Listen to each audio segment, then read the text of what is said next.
അഭ്യൂഹങ്ങൾക്കിടെ മന്ത്രി കെ.ബി. ഗണേഷ് കുമാറും ഭാര്യയും തമ്മിൽ കോംപ്രമൈസായി.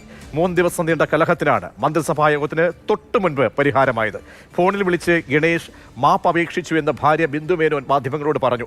ഗണേഷിനോട് ക്ഷമിച്ചു എന്നാണ് ഭാര്യയുടെ പുതിയ നിലപാട്. സർക്കാരിന് അപകീർത്തി ഉണ്ടാക്കാനും നിയമ നടപടിക്കും ഇല്ല എന്ന് ബിന്ദു പറഞ്ഞു. മാധ്യമങ്ങളെ പഴിചാരിയായിരുന്നു ഗണേഷ് കുമാറിന്റെ പ്രതികരണം വന്നത്. ആർക്കും വിളിച്ചുകൂടെ? വട്ടുമൂത്താൻ ആർക്കും പറയാം.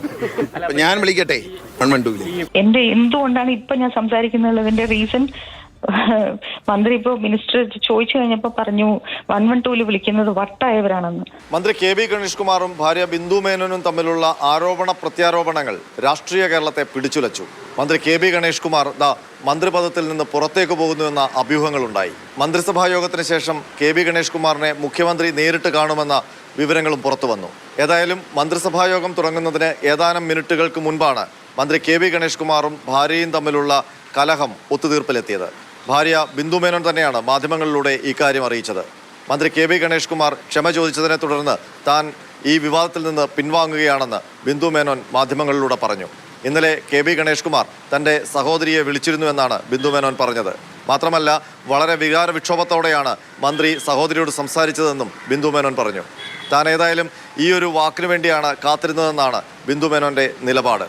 ഇന്ന് രാവിലെ കെ.ബി. ഗണേഷ് കുമാർ തന്നെ വിളിച്ച് ക്ഷമ പറഞ്ഞതോടെ പ്രശ്നങ്ങൾ ഒത്തുതീർപ്പായെന്നും അവർ മാധ്യമങ്ങളിലൂടെ വ്യക്തമാക്കി.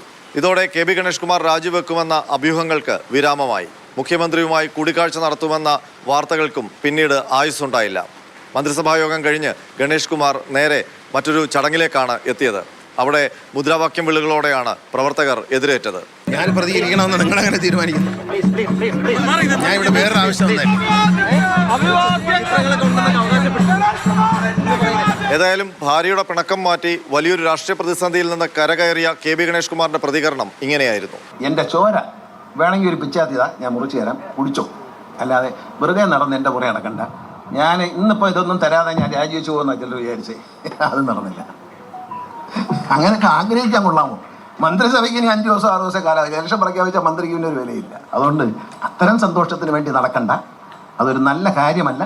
വീട്ടിലെ കലഹം മാറിയെങ്കിലും ഈ സർക്കാരിന്റെ അവസാന കാലത്ത്, അതും തെരഞ്ഞെടുപ്പിനെ നേരിടാനൊരുങ്ങുമ്പോൾ കെ.ബി. ഗണേഷ് കുമാർ ഉണ്ടാക്കിയ അപകീർത്തി എങ്ങനെ മറികടക്കും എന്നുള്ളതാണ് ഇനിയുള്ള ചോദ്യം. കെ.ബി. ഗണേഷ് കുമാറിനെതിരെ ഭാര്യ ഉന്നയിച്ച ആരോപണങ്ങൾ രാഷ്ട്രീയ ആയുധമാക്കി UDF നേരത്തെ തന്നെ രംഗത്ത് വന്നിരുന്നു. സ്ത്രീ സുരക്ഷ മുൻനിർത്തി തെരഞ്ഞെടുപ്പ് പ്രചരണത്തിന് ഒരുങ്ങുന്ന ഇടതുമുന്നണിയാണ് പ്രതിപക്ഷം ചോദ്യമുനയിൽ നിർത്തുന്നത്.